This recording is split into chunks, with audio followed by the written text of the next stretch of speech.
उनकी प्रॉपर्टीज के बारे में। इससे पिछला जो वीडियो था उसमें हमने मेटल्स और उनकी प्रॉपर्टीज के बारे में समझा था। इस वीडियो में हम नॉन मेटल्स और मेटेलॉइड्स की प्रॉपर्टीज को समझेंगे, साथ में कुछ एग्जांपल्स के साथ, इंपॉर्टेंट एग्जांपल्स के साथ। तो शुरुआत करते हैं नॉन मेटल्स से। नॉन मेटल्स हमारे जो एलिमेंट्स हैं, जो एलिमेंट्स अभी तक डिस्कवर हुए हैं उसमें जो मैक्सिमम नंबर ऑफ एलिमेंट्स है वो क्या है, मेटल्स हैं हमारे। और सेकंड नंबर पे जो काउंटिंग में आते हैं, क्वांटिटी में, वो है हमारे नॉन मेटल्स। फिर आते हैं हमारे मेटलॉइड्स। तो नॉन मेटल्स क्या है, जो एलिमेंट्स मेटल के जस्ट अपोजिट हैं। मेटल जिन प्रॉपर्टीज को फॉलो कर रहे थे उन प्रॉपर्टीज को बिल्कुल भी फॉलो ना करें तो उन एलिमेंट्स को हम क्या कहेंगे, नॉन मेटल्स। अब मेटल्स के केस में हमने जो प्रॉपर्टीज देखी थी वो कौन कौन सी थी, जैसे कि हमने देखी थी डक्टिलिटी, डक्टाइल होते थे हमारे जो मेटल्स होते थे, और मेलिएबिलिटी, मेलिएबल होते थे हमारे मेटल्स, और क्या करते थे, कंडक्ट, कंडक्टर्स, मेटल्स होते थे हमारे कंडक्टर्स होते थे, मतलब कंडक्ट करते थे हीट और इलेक्ट्रिसिटी को। किस किस को, हीट एंड इलेक्ट्रिसिटी, इनको कंडक्ट करते थे। हीट और इलेक्ट्रिसिटी उनके थ्रू ट्रेवल कर सकते थे। अब नॉन मेटल्स की अगर हम बात करें, ये प्रॉपर्टी थी मेटल्स की, तो नॉन मेटल्स इनको फॉलो नहीं करते हैं, तो इनमें क्या लगा दें, non, non ductile, non malleable और बैड कंडक्टर्स।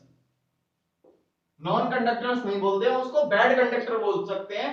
या फिर ये बैड कंडक्टर जो है, तो इसके लिए एक और वर्ड है, जो चीज कंडक्ट ना करे। कंडक्ट का अपोजिट होता है इंसुलेट करना। तो कंडक्टर्स का अपोजिट जो होता है, जो मेटल्स होते हैं वो तो कंडक्ट करते हैं, जो कंडक्ट ना करे उनको हम क्या कहेंगे, इंसुलेटर। इंसुलेटर, कंडक्टर्स का अपोजिट क्या है, इंसुलेटर्स। तो डक्टिलिटी हमने प्रॉपर्टी में क्या देखा था, यहां पे हमारे पास कोई ब्लॉक था एलिमेंट का, कोई भी एलिमेंट लिया हमने, उसका ब्लॉक लिया। अब इस ब्लॉक को हमें क्या करना था, दोनों तरफ से हमें स्ट्रेच करना था, इसको दोनों तरफ से हमें इसको स्ट्रेच करना था। तो स्ट्रेच करने पे हम देख रहे थे क्या हो रहा था, ये ब्रेक नहीं हो रहा था। ऐसा नहीं हो रहा था कि ये ब्रेक हो जा रहा था, यहां से टूट जा रहा था, ये क्या हो रहा था, स्ट्रेच होता जा रहा था जैसे जैसे हम करते जा रहे थे, और एक टाइम के बाद ये क्या बन जा रहा था, एक थिन वायर में कन्वर्ट हो जा रहा था, तार बन जा रहा था पतला सा। तो इस प्रॉपर्टी को हमने क्या कहा था, डक्टिलिटी। डक्टिलिटी में हम वायर बना रहे थे। और मैंने बताया था गोल्ड जो होता है सबसे ज्यादा डक्टाइल होता है, 1 ग्राम गोल्ड से 2 किलोमीटर लंबा वायर बन सकता है। तो ये तो प्रॉपर्टी डक्टिलिटी। अब नॉन मेटल्स क्या होते हैं, नॉन डक्टाइल, डक्टाइल नहीं होते। तो इस केस में क्या होता है, इस केस में अगर हम इसको दोनों तरफ से खींचते हैं तो ये ब्रेक हो जाता है, ये बीच में से टूट जाता है, ये ब्रेक हो जाता है, टूट जाता है, इसको हम वायर में कन्वर्ट नहीं कर सकते। तो ये प्रॉपर्टी है non ductility metals, non metals की, नॉन डक्टाइल होते हैं नॉन मेटल्स। मेलिएबिलिटी प्रॉपर्टी क्या थी, अब हम इस पे फोर्स लगा रहे थे ऊपर की तरफ से, एक डायरेक्शन में फोर्स लगा रहे थे, या तो हम इसे हैमर से बीट कर रहे थे, हैमर से बीट कर रहे, या फिर हम इसे हाइड्रोलिक प्रेस से दबा रहे थे। तो उस केस में क्या हो रहा था, इसको अगर हम ऊपर से प्रेशर अप्लाई कर रहे थे तो ये शीट में कन्वर्ट हो जा रहा था, एक शीट बन जाती थी पतली सी। जैसे कि इसका एग्जांपल हमने देखा था एल्युमिनियम फॉइल। एल्युमिनियम फॉइल्स जो होती हैं वो एल्युमिनियम मेटल को कंप्रेस करने के बाद एल्युमिनियम फॉइल बन जाती है। तो अब नॉन मेटल्स क्या है, नॉन मेलिएबल, मेलिएबल नहीं होते। तो इस केस में भी अगर हम इसमें ऊपर से प्रेशर लगाएंगे, ये वाला फोर्स हटा के, तो क्या होगा, ये इस केस में भी ये ब्रेक हो जाएगा, इसका पाउडर बन जाएगा। अगर हम ज्यादा प्रेशर लगा देंगे तो उससे क्या होगा, ये शीट में कन्वर्ट नहीं हो सकता, इसलिए ये भी नॉन मेलिएबल होता है। इस केस में भी क्या होगा, ये ब्रेक हो जाएगा, ये ब्रेक हो जाएगा इन दोनों केसेस में। कंडक्टर्स की बात करें तो मेटल्स क्या कर रहे थे, हीट और इलेक्ट्रिसिटी मेटल्स में से ट्रेवल कर जा रहे थे। हमने एग्जांपल देखा था किस तरीके से, एक हमने रॉड ली थी और उसको हमने एक एंड से हीट करना शुरू किया था, एक एंड को हम हीट कर रहे थे। तो मेटल्स के केस में क्या हो रहा था, ये पूरी रॉड यूनिफॉर्मली हीट हो जा रही थी, पूरी रॉड गर्म हो जा रही थी। तो इससे हमने क्या पता चला, मतलब हीट यहां से इस पूरी रॉड में ट्रेवल कर रही है, तभी तो यहां तक गर्म हो गई पूरी रॉड। लेकिन नॉन मेटल्स के केस में क्या होगा, नॉन मेटल्स क्योंकि इंसुलेटर होते हैं, तो अगर हम किसी एक एंड को गर्म करेंगे तो क्या होगा, सिर्फ वही एंड गर्म होगा, बाकी के एंड पे कोई फर्क नहीं पड़ेगा, बाकी पूरे नॉन मेटल पे कोई फर्क नहीं पड़ेगा। इसी तरीके से इलेक्ट्रिसिटी की बात करें, इलेक्ट्रिसिटी कंडक्ट कराने की, तो मेटल्स के केस में हमने देखा था, अगर हम एक सर्किट ले लें, एक हमने सर्किट बना लिया, इस सर्किट में लगा दिया एक बल्ब, और इस सर्किट को कंप्लीट करने के लिए हमने लगाई एक मेटल की रॉड, मेटल की हमने एक रॉड इसमें कनेक्ट कर दी सर्किट में। तो क्या होता, अगर ये रॉड मेटल की है तो मेटल्स क्योंकि कंडक्ट करते हैं, तो क्या हो रहा था, ये सर्किट कंप्लीट हो जा रहा था और ये बल्ब हमारा ग्लो कर रहा था मेटल्स के केस में, क्योंकि मेटल्स हमारे कंडक्टर्स थे।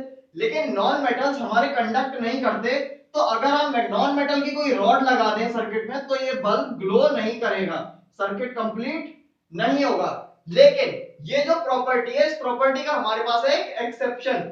एक्सेप्शन का मतलब जो इस प्रॉपर्टी को फॉलो ना करे, जो इस प्रॉपर्टी को ब्रेक कर रहा हो। तो उसके लिए पहले आप ये समझिए कि कार्बन जो है हमारा एक एलिमेंट है, कार्बन हमारा एलिमेंट एक नॉन मेटल है, कार्बन नॉन मेटल में आता है क्योंकि वो इन प्रॉपर्टीज को फॉलो नहीं करता है। उसका एक कार्बन तीन टाइप्स में पाया जाता है, कार्बन हमारा तीन टाइप्स में पाया जाता है, कौन कौन से, ग्रेफाइट, ग्रेफाइट, डायमंड और फुलरिन। इन तीन टाइप्स में हमारा कार्बन पाया जाता है। इन तीनों में होते तो कार्बन के ही एटम्स हैं, कार्बन के ही एटम्स मिलकर बने होते हैं, लेकिन इनका स्ट्रक्चर अलग अलग होता है, इनका शेप अलग अलग होता है, तो उस वजह से इनको हम तीन फॉर्म्स कहते हैं अलग अलग। तो इसमें ये जो ग्रेफाइट वाला फॉर्म है, ग्रेफाइट जो है इस टाइप का जो फॉर्म है, जो कि हमें पेंसिल के लेड में मिलता है, ग्रेफाइट जो फॉर्म है वो इस प्रॉपर्टी का एक्सेप्शन है। वो क्या करता है, कंडक्ट करता है। अगर हम ग्रेफाइट को यहाँ पे लगा दें तो ये बल्ब ग्लो कर जाएगा, क्योंकि ग्रेफाइट क्या है, कंडक्टर है हमारा।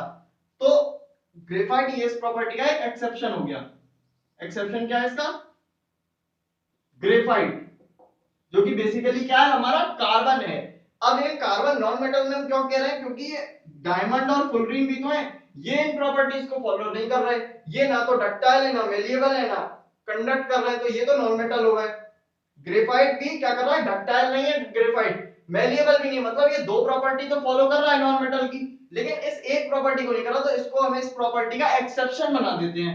ये क्या है, इस प्रॉपर्टी का एक्सेप्शन है, ये इसका स्पेशल केस है। अब ये ऐसा क्यों कर रहा है, इसका ऐसा बिहेवियर क्यों है, ये आप पढ़ेंगे सीनियर क्लासेस में कि ये इस तरीके का इसका बिहेवियर क्या होता है। तो ये तो मेजर प्रॉपर्टीज हो गई, मेन प्रॉपर्टीज नॉन मेटल्स की ये। अब कुछ और प्रॉपर्टीज की बात करते हैं, कुछ अलग प्रॉपर्टीज हैं, ये तो मेजर प्रॉपर्टीज हैं। अब जैसे कि मेटल्स में हमने एक प्रॉपर्टी देखी थी लस्टर की, लस्टर प्रॉपर्टी मतलब क्या थी, मेटल जो होते थे वो शाइन करते थे, उनकी शाइनी सरफेस होती थी, मेटल की सरफेस शाइन करती थी, लाइट को रिफ्लेक्ट कर रही थी। तो ये क्या होता है, नॉन लस्टरस, नॉन लस्टरस होते हैं हमारे जो नॉन मेटल्स होते हैं। इसका मतलब इनकी जो सरफेस होती है, नॉन मेटल्स की सरफेस शाइन नहीं करती है, नॉन मेटल्स की जो सरफेस होती है वो डल कलर की होती है, डल होती है, इसका मतलब शाइन नहीं करेगी, लाइट को उतना रिफ्लेक्ट नहीं करती है, नॉन रिफ्लेक्टिंग या फिर non shiny, non shiny, shine नहीं करती। लेकिन इस प्रॉपर्टी का भी अब एक एक्सेप्शन है हमारे पास, एक नॉन मेटल हमारा ऐसा है जिसकी सरफेस जो होती है वो शाइनी सरफेस होती है। इस प्रॉपर्टी का एक्सेप्शन क्या है, इस प्रॉपर्टी का एक्सेप्शन है हमारा आयोडीन।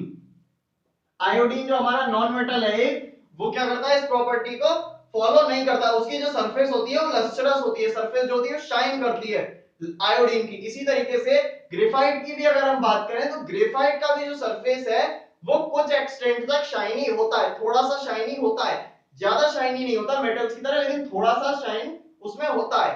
तो ग्रेफाइट को हम एक्सेप्शन नहीं मानते क्योंकि उतना ज्यादा शाइन नहीं है, लेकिन आयोडीन जो है वो उसका शाइन बिल्कुल मेटल्स की तरह शाइन करता है, और वो इस प्रॉपर्टी को फॉलो नहीं करता, इस प्रॉपर्टी का एक्सेप्शन है। और प्रॉपर्टीज की बात करें तो सॉफ्टनेस, नॉन मेटल्स जो होते हैं वो हमारे सॉफ्ट होते हैं। मेटल्स के केस में हमने देखा था, मेटल्स हमारे जनरली जो थे वो हार्ड थे, अधिकतर मेटल्स हमारे हार्ड थे। कुछ सॉफ्ट मेटल्स देखे थे हमने, जैसे कि सोडियम, पोटेशियम और लिथियम, ये तीन मेटल्स हमने देखे थे जो कि सॉफ्ट थे, इनको हम नाइफ से भी कट कर दे रहे थे, तो ये तो सॉफ्ट मेटल्स थे। लेकिन अधिकतर मोस्टली मेटल्स जो है वो हमारे हार्ड है। नॉन मेटल्स के केस में नॉन मेटल्स हमारे सारे सॉफ्ट हैं, एक को छोड़ के, इसका भी एक एक्सेप्शन है, जो कि है डायमंड। डायमंड जो हमारा है वो इस प्रॉपर्टी का एक्सेप्शन है। डायमंड हमने देखा था कार्बन का ही एक टाइप है। कार्बन के तीन टाइप थे, ग्रेफाइट था और दूसरा था डायमंड। तो डायमंड भी एक टाइप का कार्बन ही है, स्ट्रक्चर का अलग है ग्रेफाइट और डायमंड में। डायमंड जो है वो हमारा हार्डेस्ट नेचुरल सब्सटेंस है। नेचर में जो पाया जाने वाला सबसे हार्डेस्ट सब्सटेंस है हमारा डायमंड। तो डायमंड क्या है, बना तो नॉन मेटल का है, कार्बन से बना हुआ है, लेकिन क्या है इस सॉफ्टनेस वाली प्रॉपर्टी को फॉलो नहीं कर रहा है। ये क्या है, इसका एक्सेप्शन है। ये इस प्रॉपर्टी का एक एक्सेप्शन है हमारा डायमंड, ये इस प्रॉपर्टी को फॉलो नहीं करेगा। और क्या होता है metals, non metals, non sonorous. Non sonorous होते हैं मतलब इनको अगर हम स्ट्राइक करें तो ये साउंड प्रोड्यूस नहीं करेंगे।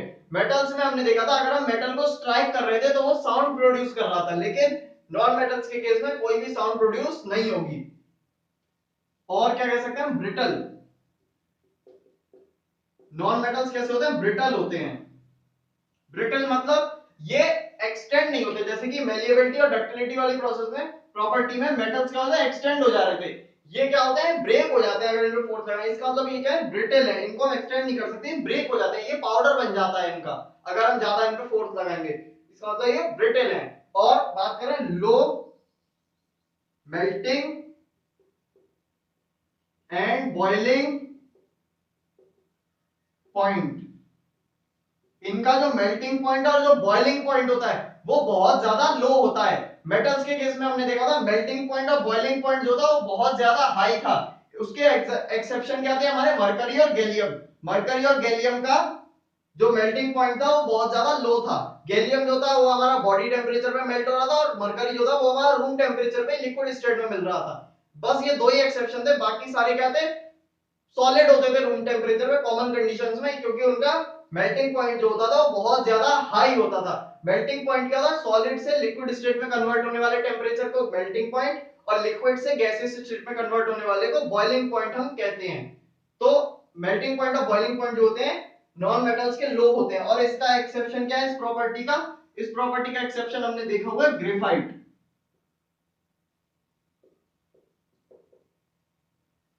ग्रेफाइट इस प्रॉपर्टी का एक्सेप्शन है। आपने देखा होगा पेंसिल का जो लेड होता है उसको अगर हम गर्म करें, गैस पे रख दें, तो वो इतनी जल्दी मेल्ट नहीं होगा।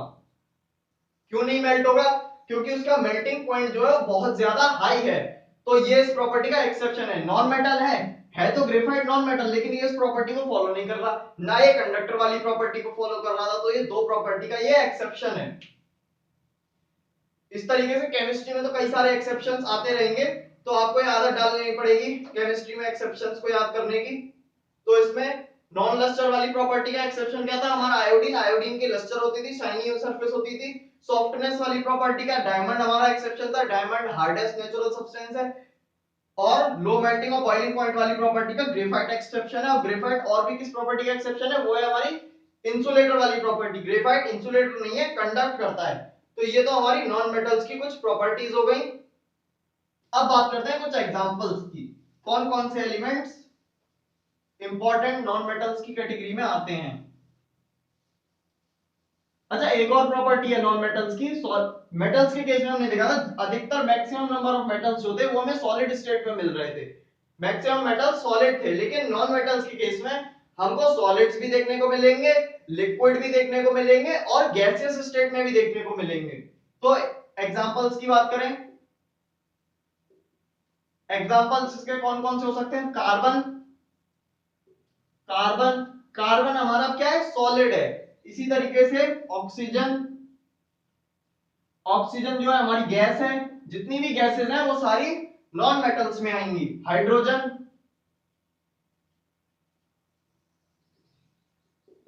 Nitrogen, helium, sulphur.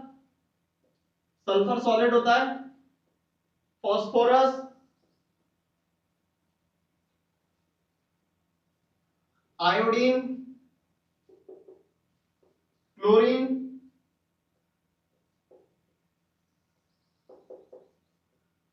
Bromine. Bromine जो होता है वो लिक्विड स्टेट में होता है।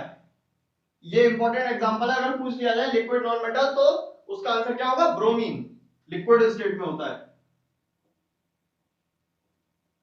और बाकी कई सारे एग्जांपल्स हैं इसके। तो ये हमारे इंपॉर्टेंट नॉन मेटल्स हैं।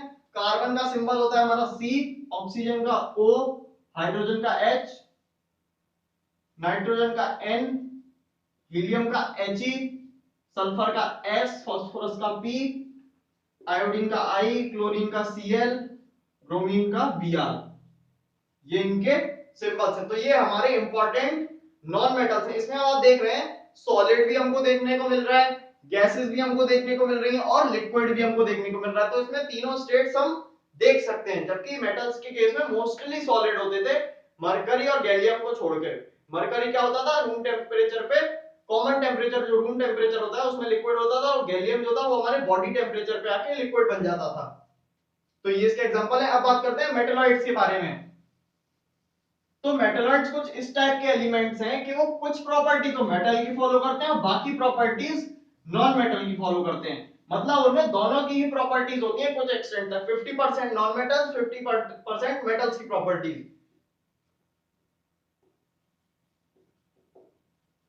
मेटलॉइड्स एलिमेंट्स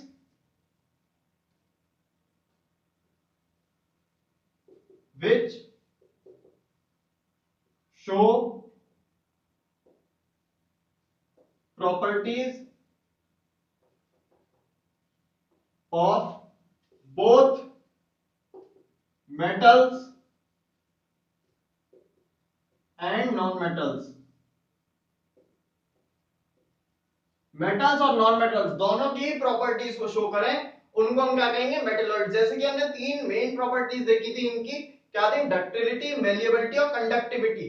तो ऐसा कर रहा हूं, नॉन मेटलॉइड्स ऐसे करते हैं जैसे कि दो प्रॉपर्टीज फॉलो कर ली, कोई एक प्रॉपर्टी फॉलो नहीं की, या फिर दो प्रॉपर्टीज फॉलो नहीं की, एक प्रॉपर्टी फॉलो कर ली। इस तरीके से मेटलॉइड्स बिहेवियर करते हैं। मेटल्स क्या कर रहे थे, तीनों प्रॉपर्टीज को फॉलो कर रहे थे, और नॉन मेटल्स किसी भी प्रॉपर्टी को फॉलो नहीं कर रहे। यहाँ पे या तो एक कर ली, दो नहीं की, या फिर दो कर ली, एक नहीं की। इस तरीके से मेटलॉइड्स क्या होते हैं, आधी प्रॉपर्टी मेटल्स की और आधी प्रॉपर्टीज नॉन मेटल्स की। इनको क्या कहते हैं, मेटलॉइड्स। तो तीन इसके एग्जांपल हैं मेन इंपॉर्टेंट, जो आपके सिलेबस में तीन मेन एग्जांपल्स दिए हुए हैं इसके, वो है हमारा बोरॉन, बोरॉन, सिलिकॉन और जर्मेनियम। सिलिकॉन, बोरॉन और जर्मेनियम, ये इसके तीन इंपॉर्टेंट एग्जांपल्स दिए हुए हैं आपके सिलेबस में। तो ये हो गया मेटलॉइड्स। मेटलॉइड्स के बारे में इतना ही जानना जरूरी है कि इसमें क्या होती है, मेटल्स और नॉन मेटल्स दोनों की ही प्रॉपर्टीज होती हैं, और ये इसके कुछ एग्जांपल्स हैं। नॉन मेटल्स क्या थे, मेटल्स के जस्ट अपोजिट। मेटल्स जो प्रॉपर्टी फॉलो कर रहे थे उनको नहीं कर रहे थे, उसमें भी कुछ एक्सेप्शंस है। मेटल में भी प्रॉपर्टीज के कुछ एक्सेप्शंस है, वो आपको याद करने पड़ेंगे, उसका और कोई सॉल्यूशन है नहीं एक्सेप्शंस का। तो आज के इस वीडियो को यहीं एंड करते हैं। अब अगले वीडियोस में हम आगे के चैप्टर को पढ़ेंगे।